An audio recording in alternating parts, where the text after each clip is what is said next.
We're very lucky to have Gail Collins as our guest this evening. As you very well know, Collins is a journalist best known for her stellar career of work at the New York Times, where, as only one of many accomplishments, she was the first woman to hold the position of editorial page editor. She has also been a member of the Pulitzer Prize Board, joining in 2013. And returning to the occasion for our having her here tonight, she has also authored several books. Her latest book, No Stopping Us Now, serves as a continuation of sorts of prior titles like America's Women and When Everything Changed, which were prior histories of American women's movements. This time, she's chronicling the path of specifically older American women as they fight for their rights, not the least of which the right to turn a certain age and still be employed. Earning rave reviews from the likes of the Washington Post and NPR, No Stopping Us Now is a funny yet serious and inspiring account of how America's older women have fought, logicked, and elbowed their way to prominence against very tough odds. So without further ado, please join me in welcoming Gail Collins to Politics and Prose.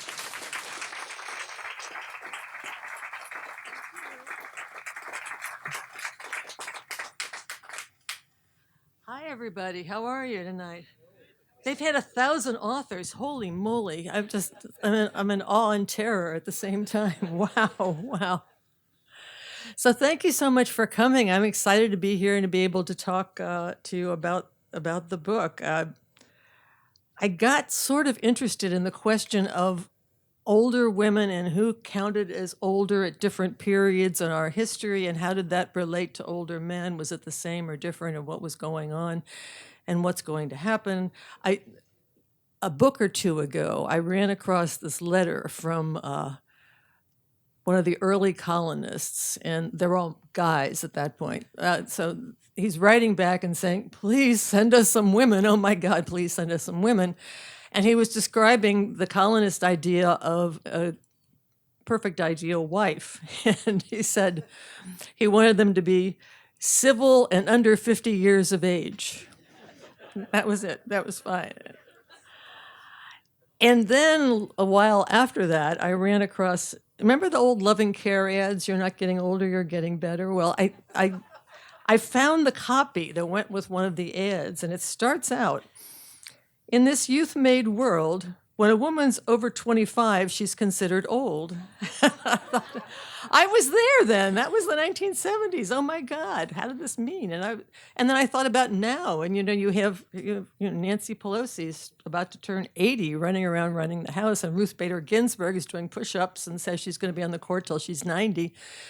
So I was trying to figure out what happened, what made these different periods in history different, and what's the whole story there? And my basic bottom line, which I'm going to tell you ahead of time, just to leap forward, is that it was a couple of things. Scarcity is always good. I mean, if you're in the Old West and you're the only woman in town, you could be 97 and you are still, oh my God, anything you want, lady, please come this way. But beyond that, we're kind of past the scarcity period. The thing I think that drives the different periods is the degree to which older women participate in the economy, the degree to which they're not simply staying at home, the degree to which they are creating wealth just like the men are to one degree or another.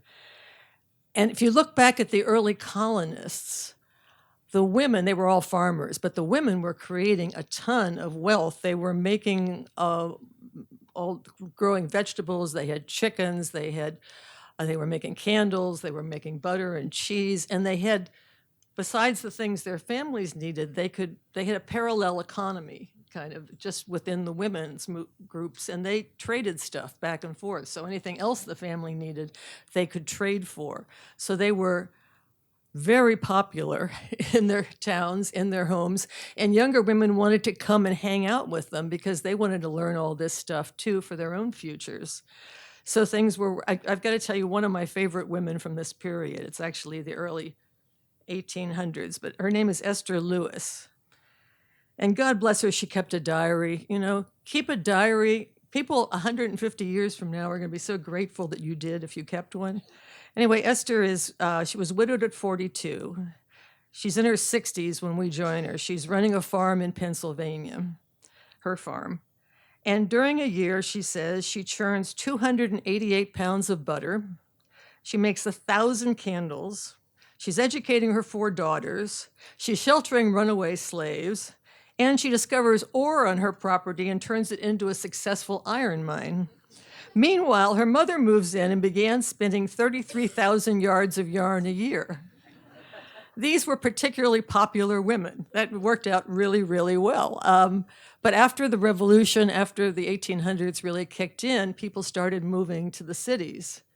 And if you're middle class and you're a woman and you are living in a city at that period of time, you have no job whatsoever except to be a mother. There's nothing else for you to do. Even the normal housework chores, there are so many very poor immigrants. There are so many very poor African-American women who are available, who can do all the chores, whether they want to or not, they're going to be there and do them. And really the only thing you've got left is the motherhood thing. And suddenly the idea of women as mothers was being, as their whole journey, their whole lives, women as mother was being packaged and sold in the new mass media like crazy. And the one that really knocks me out is Martha Washington.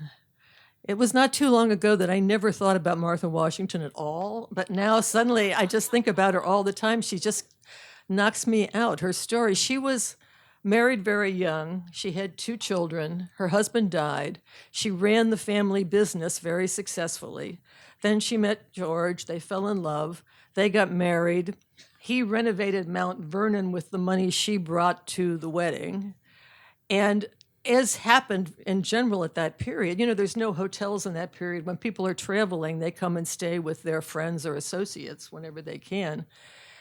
Martha was, especially if you're a popular major political guy like George was, Martha was entertaining approximately 300 visitors a year. And some would stay for a month or more. They never went home. They were just all there forever.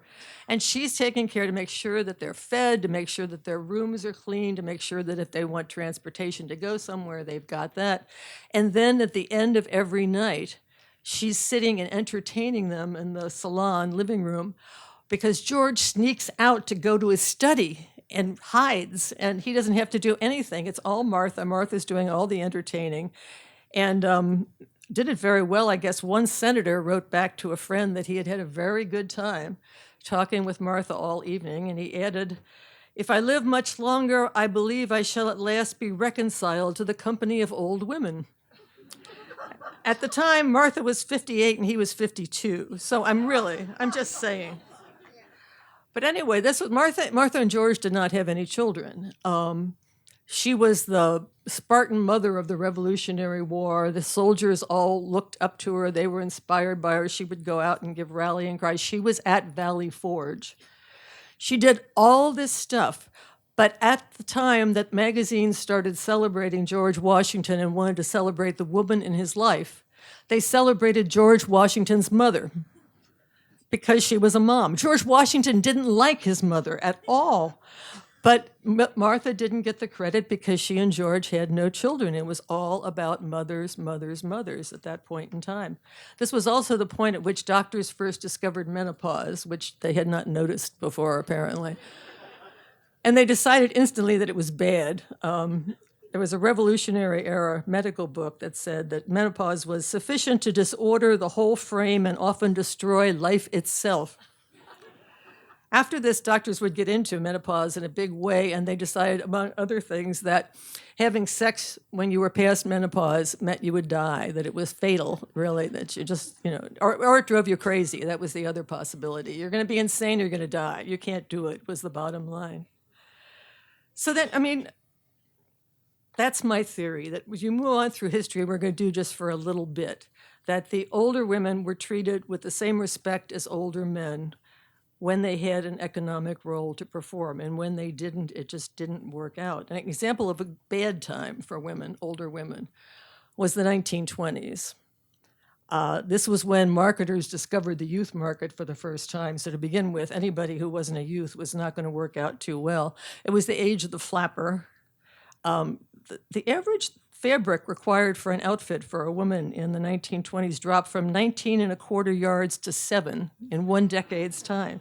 So certain women were being left out. You can just tell with all of that going on. And in entertainment, for all of the beginning of our history, the people that you went to see when you wanted entertainment were mostly women on stage. And they tended to be older, experienced. They tended to be larger because you needed to be able to see them, for God's sake, when you were far away. Lillian Russell was the most famous example of that time. And she was in her 40s and 50s, in her prime. And she was very large. She and Diamond Jim Brady used to have eating contests at Delmonico's restaurant. And when they would go in to begin the contest, Lillian would check her corset in the hat check room because, she needed room to go forward there. So that's a good era for women. But then the 1920s come along and it's movies instead. And movies involve close-ups and no wrinkles, nothing. You want younger women. They celebrated the younger the woman, better it was. The first Miss America, trivia point, in the 1920s was 16 years old. And when she wasn't practicing for the pageant, she was playing marbles backstage with her friends. She was 16 years old. But things are going to go back and forth, and I'm going to tell you how things got better with the economy and for women's roles and for older women when we get into World War II. But first, I want to tell you one story about the 1930s because it just knocks me out. When the radio was invented, you couldn't take them around. They were sitting in your living room. You couldn't move them. They were very, very large. So during the day, the only people who were listening were housewives.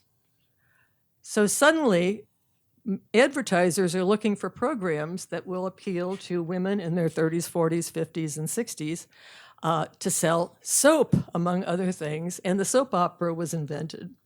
And the heroines of those early soap operas were people that they felt would appeal to the women who were listening, like Ma Perkins. Ma Perkins was one of the first soap opera heroines. She was this middle-aged widow, and she ran, I think, a lumber yard. But in her spare time, she was always sort of fighting Nazis and rescuing people from trains. She could do anything. She was an incredible achiever, Ma.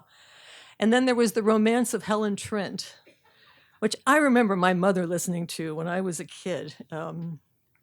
This knocks me out. Helen Trent, who, when life mocks her, breaks her hopes, dashes her against the rocks of despair, fights back bravely and successfully to prove that because a woman is 35 or more, romance in life need not be over.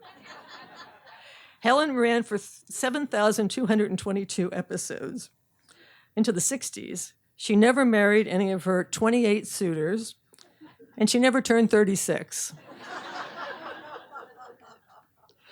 But on to my good part, which is World War II. I mean, World War II, all the guys are gone away.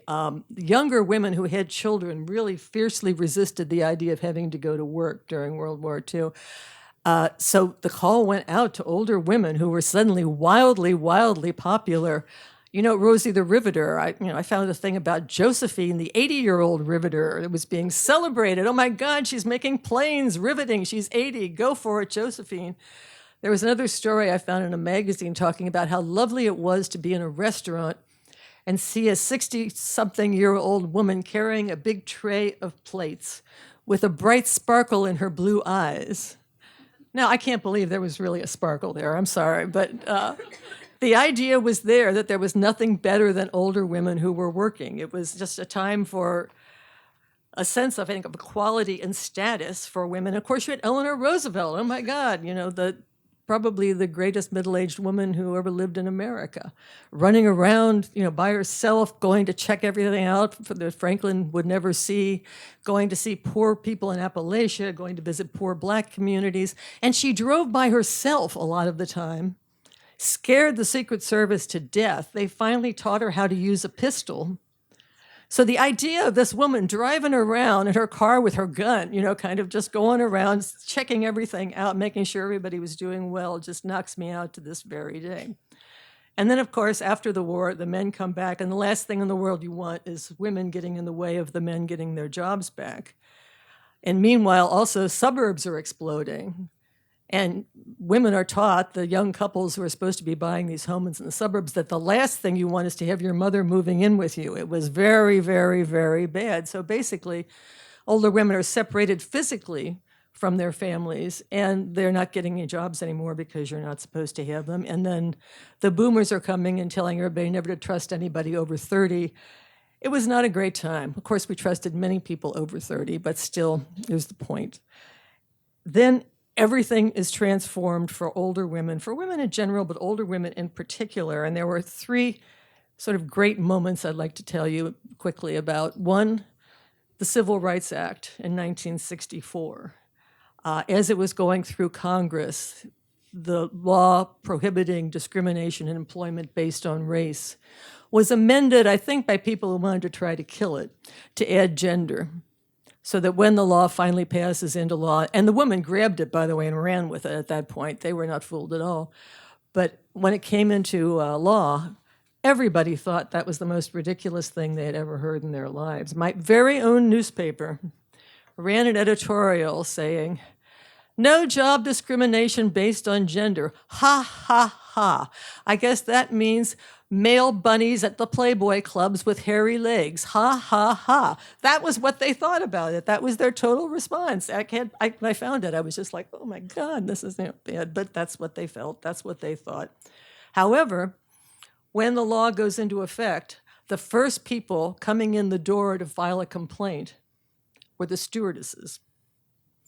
Being a steward was the most glamorous job you could possibly have at this point in time. People told me that if they got 1,000 applicants for every job, it was the only way you could travel for work if you were a woman, and most women didn't get to travel for anything. It was so glamorous. One of the women I talked to about it a while ago told me that there was a big story on the front page of her paper, her hometown paper, when she got the job. Local girl is going to be a stewardess. It was the most glamorous thing you could do. Although, of course, you got checked every day by your employers for your makeup and your hair and your weight and everything else. And when you turned 30, they fired you. Or if you got married, they fired you. And they explained when they were brought in by Congress to explain what was going on there, the executive said, well, the thing was that our clients, the businessmen, want to be greeted by an attractive young unmarried woman who will serve them their drink and light their cigars for them. And my beloved Representative Martha Griffith said, "Sir, are you running a business or a whorehouse here?" That was sort of the thing that did it in forever. That was the end of the stewardesses of the 30-year-old stewardess rule. So then, and the second thing that happened that transformed everything was the economy. After World War II, the economy exploded in this country. Everybody had aspirations for the first time in American history of becoming middle class, of having a house, about having education for their kids, about going on family vacations, stuff many, many, many people had never thought about as a possibility for them, suddenly was in everybody's grasp, and everybody expected to be able to try to find it. And then in the 1970s, the economy tanked. After the oil embargo, all kinds of problems overseas, it just tanked. And suddenly, all of these families who anticipated a certain lifestyle for themselves and their children could not afford it on one income. And that was the change for everything. Young girls, when they're in school, in high school, when they were thinking about who they were going to marry, also started thinking about what kind of job they would have when they were married. This is my favorite moment ever in my history of going around giving talks. I was, for some reason, back in the 80s, at New Britain College, or the community college. It was in New Britain anyway. It was a small college. And for some reason, I'm talking to this entire class full of guys. I have no idea how this happened in particular, but they were lovely guys. And I asked them what they were looking for in a wife. And they weren't going to tell me somebody with a hot body. I mean, really, clearly, they were going to be polite. So they said, a woman with a good personality. And I said, oh, that's good. And then a guy in the back said, and a good earner. And suddenly they all said, yes, a good earner is very, very important. It was the first time, I believe, certainly in modern history, that people, when you were judging who you wanted as a wife, who you wanted to find as a spouse for your future, you wanted to make sure there were two good incomes potentially coming into the family. It was a transformation. And my third thing, which always gives me such pleasure to talk about, was the women who did the fighting themselves, the women who signed the petitions, who threatened boycotts at their papers, who threatened to go to court at their businesses, who did everything they needed to do to make sure that women got the same opportunities as men and that women were promoted as they got older and more experienced into the same kind of jobs that men were. And the thing about these women is that none of them were the ones who benefited from it. Because when they won, they were the people who already had been there for a long time, who already had jobs, but were perhaps not very great jobs for a long time, who had been the third deputy travel writer editor for 20 years at that point in time. And they got nothing from it. They'd gotten everybody's face. They'd been irritated. They didn't get these new jobs that everybody was trying to produce in name of gender diversity. People like me, who were walking in the door, having done nothing whatsoever, got all the benefits of their fights. And I know so many of those women. I've known many, many over the years. And the thing about it that just knocks me out is that they weren't bitter. They weren't angry that they didn't get it and I did. They were so happy that what they had fought for came to fruition, that future women were getting all the stuff that they had hoped to get when they were younger. And that just knocks me out. That to me is the definition of a great heart. And that's where they were, and I will never, ever forget any of them. So this is a story about opportunity. It's a story about responsibility. And if we're looking to the future right now, the number of people over 65 has tripled in the 20th century. It's continuing to go up at a rapid rate while there's lower and lower birth rates coming up. There are 2 million people now approaching 90 in this country. 2/3 of them are women. And unless things change, there's, at least right now, there's a definite resistance to bringing in enough immigrants to help make up for the imbalance of age that we're developing right now in this country. So basically, the bottom line is whether we are inspired or not, the economy is going to need older people to keep working. They are going to need older women to stick in the workforce and to do very well because the place cannot afford to have us all not working anymore. It's our future, it's our responsibility. And right now, nearly 30% of the women 65 to 69 are at work. 18% of the women 70 to 74 are at work. And most say that they're at work because they want to. And I've gone all this way without pointing out that there are a lot of women who are being forced to work who would much rather not work, but being forced to because they can't afford to do anything else. And they're an entire another story. And I should also say, as I sometimes forget to do with my audience, is that all you guys out here, although I haven't talked much about you, we really appreciate your support. We could not have gotten to wherever we got now without the help of 5 billion willing, strong, and able men who helped us all along the way. But just think about this one thing when you go home tonight. This is the first time in human history that you have great, great numbers of women moving into their old age after lives that have been absolutely full of work and adventures and careers and family. And I cannot wait to see what they bring to the next quadrant of time. It's going to be an exciting story, and I hope you'll all be there to enjoy it with me. And I thank you so much for being here tonight. And I get to ask you if you've got any questions.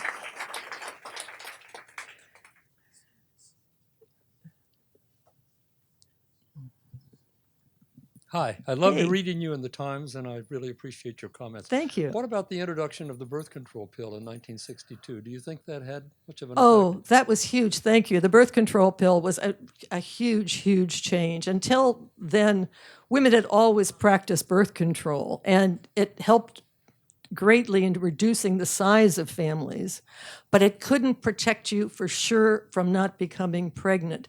So it couldn't, if you were going to commit yourself to some long-term career development, life like law or medicine or whatever, you were practically promising perpetual chastity. I mean, there's just no other way to get around it at that time. Once the birth control pill came on the market, the number of women applying to law schools, graduate schools, and medical schools went through the roof almost overnight. It was a transformation, an absolute transformation. And thank you for asking. Anybody else? Go ahead. Hi. Hi.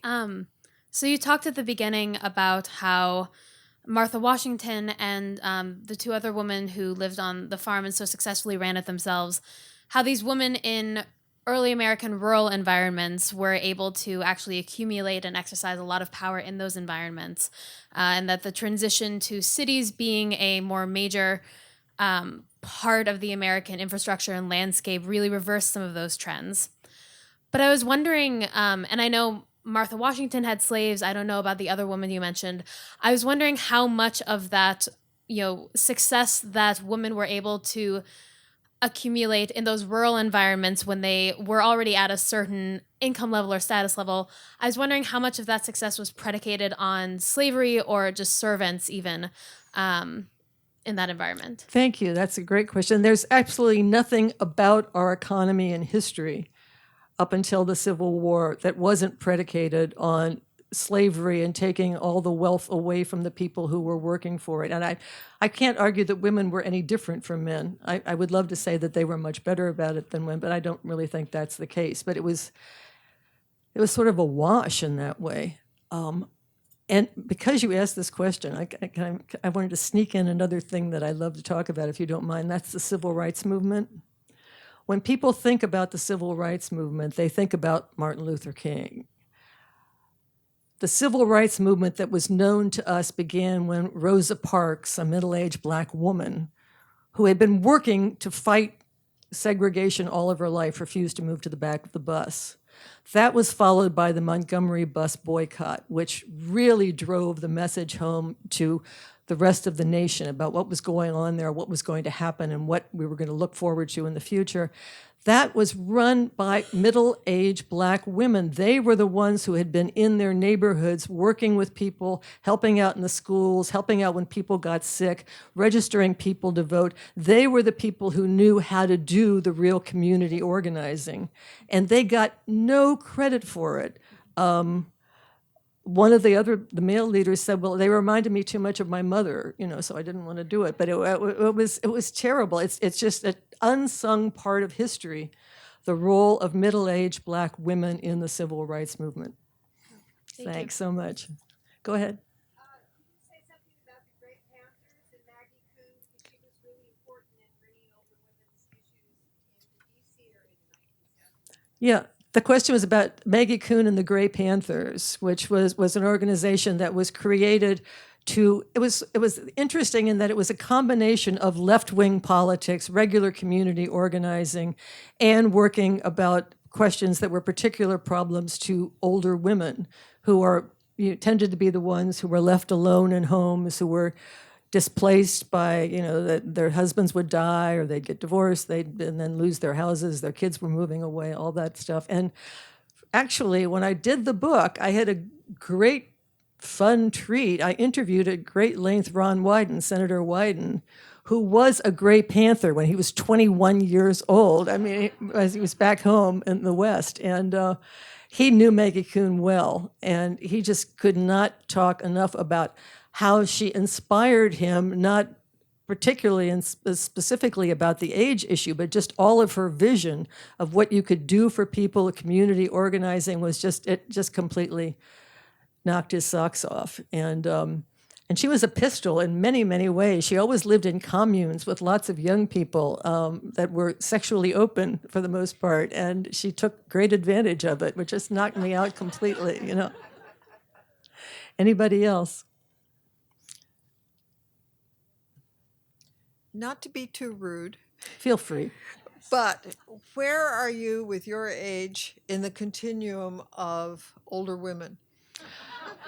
There was a time when people at least said that you would keep your age secret when you got to be a certain age. That was before Wikipedia was invented, I mean, it just does not work anymore at all, I'm sorry to say, and I am 73, and there's nobody that can deny it, and I can't deny it, so here we are. And in fact, some of my old friends from college are here tonight, so this is Khan, who has a gray beard, so that's... Anyhow, as I said, the biggest thing for me was that I happened to have so many opportunities. When I came to work at the Times, I was so encouraged because there were all of these people in management who had suddenly, by those women that I talked about, been reminded that they had sure as hell better get some more diversity on the staff. And they were very eager to do it, but with the new people who just walked in the door, who were lucky enough to walk in the door then, like me. And given that fact, I was just given spectacular, spectacular opportunities that I thank those women for every day. When Hal Raines was the executive editor, became the executive editor. He was the op-ed editor. And he came in one day to my office. I was writing editorials, and he said, I've talked with Arthur Sulzberger, and we want you to become the next op-ed editor. You'd be the first woman. And I said, I don't want to be an editor. I want to do this. And I was very resistant. And Hal listened for about 2 minutes approximately and said, look, you do not get many chances to be the first woman ever. And unless you're planning on becoming the baseball commissioner in the future, I suggest you take this opportunity. And he convinced me, and so I did. But it was all on the backs of the women who came before me, who just were heroines, absolute heroines. That wasn't mean at all, really. That was a very nice question. Thank you. Go ahead. I just wanted to comment, which is that Maggie Kuhn's tomb, her gravesite says, "Here lies Maggie Kuhn under the only stone she left unturned." Thank you. That's great. And my question is, will we ever elect an older woman president in this country? Well, electing any woman president would work out fine. You know, I have to say that among the many weird things or interesting things about this present, Democratic primary fight is that you have 3 candidates, 70 or older, and the only one whose age doesn't get talked about is Elizabeth Warren, because she is such a pistol. Oh my God in heaven, she's terrifying. She has so much energy and drive, and the 2 guys don't have all that much energy and drive. So, but I find that kind of really fascinating and inspiring that that for once nobody cares how old the woman is, not at all. It's the guys they keep talking about. I think we will eventually get a woman president. I don't know if it's this time. I was just talking with my paper today, and at some point soon, because I better get home really soon and start working, we're going to write something about Hillary Clinton and looking back. And I've always believed that Hillary Clinton will go down in history as the person who made it normal for women to run for president. Nobody will ever say, what the hell, a woman running for president, how could that be? Or isn't that strange or unusual? It's like a zebra, what the hell? It's normal. And it's normal to see a bunch of women in the race right now, and there's still obviously one more step to go in this process. But the transformation on that front has been incredible. I can't even conceive when I was younger. I mean, I'm sorry, I'm giving you another anecdote, which is not fair, but in 1964, Margaret Chase Smith, who was the great moderate Republican who took on Joe McCarthy, ran for president against Barry Goldwater because she thought Barry Goldwater would be such a terrible choice. And every single headline of every single story, she pointed out, started with the 66-year-old senator. And she complained about that and said, you don't say that about the guys, what's going on here? So then the LA Times ran a story saying, 66-year-old candidate complains about age issue. And it never went away. She never went away. And there was a columnist in a hard-fought race in California who said that women could not possibly be president, speaking of her, because the right age to be president was in your 50s, and then women were, of course, going through a period at that point in which they were irrational, and therefore... So when you think about these things, think how much things have changed and improved, and it will make you feel better sometimes. Anybody else? I'm going to give you 1, 2. We're ready?